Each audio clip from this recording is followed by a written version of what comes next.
Good. Our meeting was not quite as long as the cabinet meeting. We were only 3 hours today, so we were brief. It was just a coincidence, right? That's exactly right. That's exactly How right. did it go? Was this your first time seeing everyone all at once? No, we had seen the host committees before, but this is the first time since the Club World Cup ended up about a month and a half ago. So I think it was a great opportunity to really lay out kind of the framework for the $625 million that's going to these host committees and how they can apply for the reimbursement money. I think one of the keys, and I think this is something that President Trump and Secretary Noem has stressed on this, is we want to make sure that this money is actually accountable and it's going to law enforcement. And thankfully, that's what we heard from a lot of the host committee CEOs, that what they actually applied for, what they actually represented to Congress, and what they represented to White House, OMB, and the DHS, that is their plan. We're, of course, going to check the receipts and make sure that it actually is going to law enforcement funding. Very, very key and a top priority with regard to the World Cup. So who will actually be distributing it, and have you decided on what sort of allocation formula there will be? Yeah, it's sure. It's the FEMA grant program that's going to actually be distributing it through DHS. And I'm not going to get ahead of a few of the announcements on it right there, but it's FEMA. So your dad was in charge of some of the cleanup in New York City on the broken windows thing. Has he been passing on any advice on Washington, D.C., do you know? And have you heard of how the administration is finding out where different homeless camps are, or graffiti, or how is the administration keeping tabs of what areas need to be cleaned up? Yeah, I'll keep my father and the president's conversations. I'll let my father or the president comment on that. It was obviously, as a son, to see what both President Trump and what my father went through over the previous 4 years, the weaponization of the prior administration against them, to see President Trump honor my father the other day in the Oval Office as his son. It really, really meant so much. And as an American who has heard throughout my life about resilience, and you hear words about it, but to actually see the true resilience of Donald Trump, everything that he went through, and the true resilience of my father, Rudy Giuliani, all I could say is I'm a very proud American. I'm a very proud son. And on crowd numbers for the World Cup, do you have any estimates on how many people are going to come to the United States? Give us a ballpark idea of what you're thinking. Yeah, well, one of the things that we talked about before is actually looking at the visa numbers and how we can actually make sure that we're surging to the right consulates in the right countries that will demand visas. For the countries that we've really focused on here early on because they're soccer enthusiastic, let's say, Colombia, Mexico, Brazil, Argentina. Colombia and Mexico both had wait times of over 700 and 800 days. Sophia, we talked about this a couple weeks ago. Those numbers are now down below 300 and 275 days, so within the scope of the tournament. The two I'm really proud of are Argentina and Brazil. They were both over a year wait time, over 300 days wait time under the Biden administration. Both Argentina and Brazil, the defending champion and the country that's won more World Cups than anywhere else, is less than a month if you apply for your visa to get a decision. Again, it doesn't mean that everybody's going to get a yes. What it does mean is there's going to be a decision with regard to anybody that does apply. Do you expect the World Cup to be a big... Well, they have to qualify, and frankly, I should know. I think it's 13 teams that have qualified up until this point. I know the United States and Argentina, Canada, and Mexico have qualified. I'm not sure if the South Koreans have qualified yet or not, but I know that I know that they're strong, and I think there's a good chance that they will qualify. But I've got to, I've been so focused on the safety and security side of it. I've got to go look and see actually what the standings are for the qualification. You've given me a good reminder today.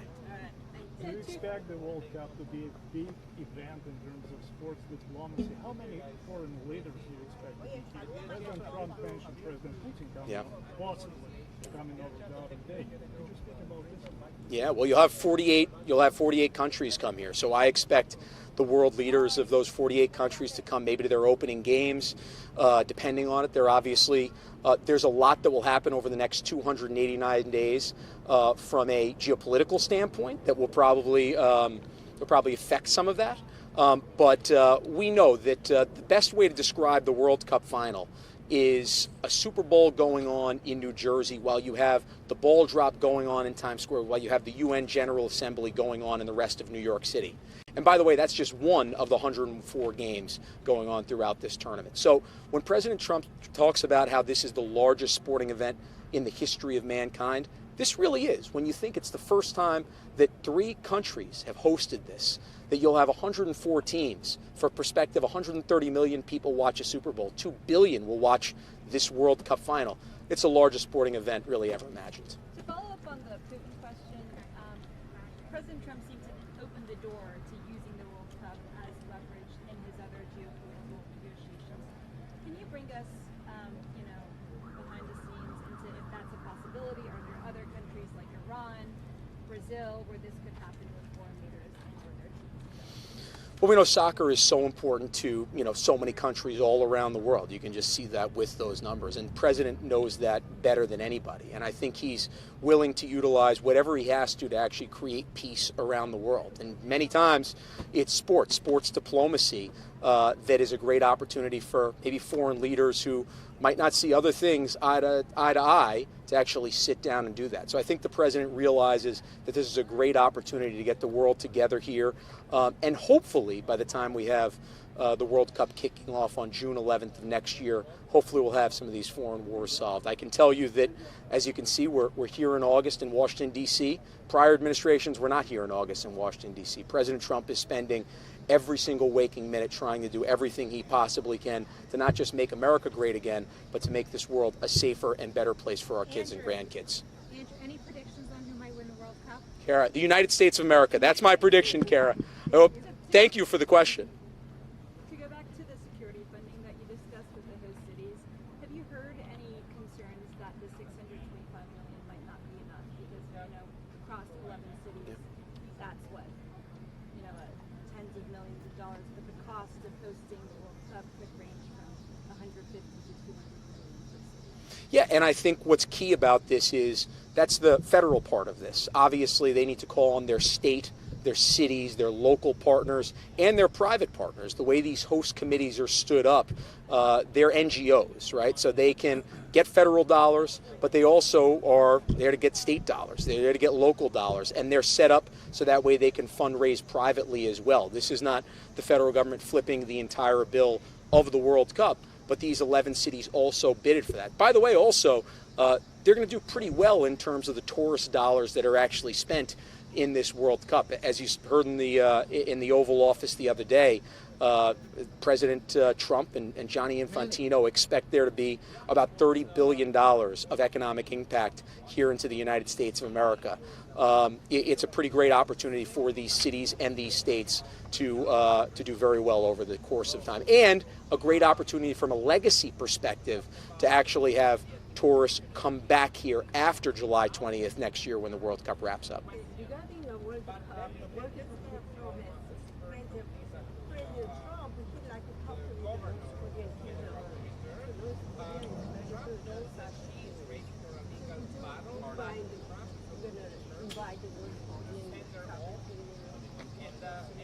I haven't been apprised to any of the conversations between President Trump and Kim Jong-un, so I'm not going to get ahead of my chairman and the president on that. I'll let him make any announcements that may or may not be forthcoming. What should we expect in terms of the final draw being this week? How did that decision happen? We had heard a lot of rumors and reporting that it was originally supposed to be in Vegas. Were you part of those conversations? I was, and I think that's just the draw of President Trump, right? I mean, when you think about actually the Kennedy Center and what Washington, D.C., how he's making Washington, D.C. safe again in so many ways. It's become a hot destination again. And what better way to start off this World Cup than here in our nation's capital with Donald Trump at the draw on December 5th of this year. So there definitely were conversations about it being in Las Vegas, being in Washington, D.C., and I think just the fact that the Kennedy Center refurbishment and President Trump leading the way here at the Kennedy Center, I think it was kind of the selling point to FIFA to, hey, this is a great way to actually open up our U.S. World Cup journey. Thank you. Of course. Thank you very much. Appreciate it. Everybody have a good day. What month they started? July 11th to June 11th to July 19th of next year. So you'll have 40 days there. Starts July 11th, final in New York, New Jersey on July 19th. So awesome. Thank you very much. Appreciate it. Thank you. Andrew Giuliani, head of the White House FIFA task force, spoke with reporters after a 3-hour meeting with World Cup host committees.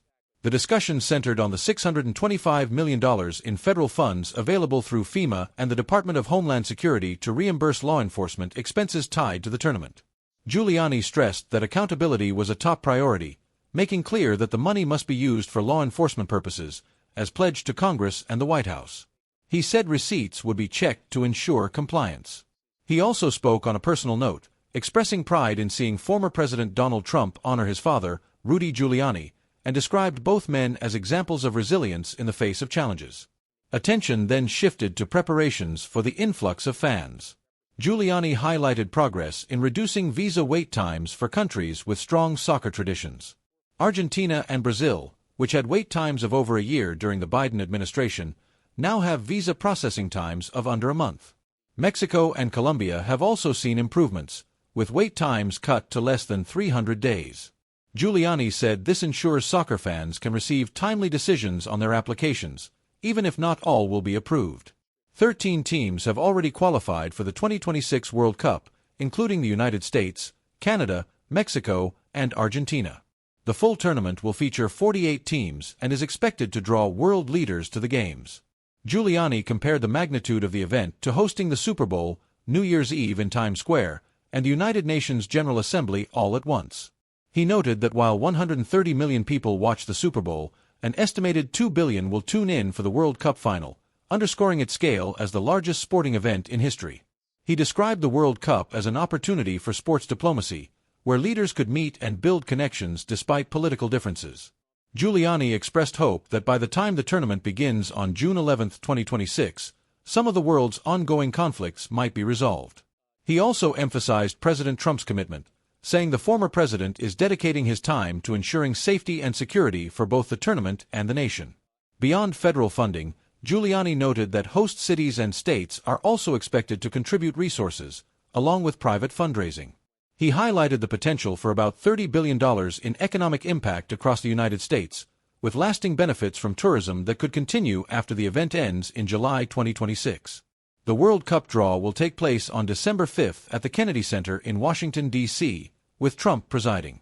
The tournament itself will run from June 11 to July 19, 2026, culminating in the final match in New York and New Jersey.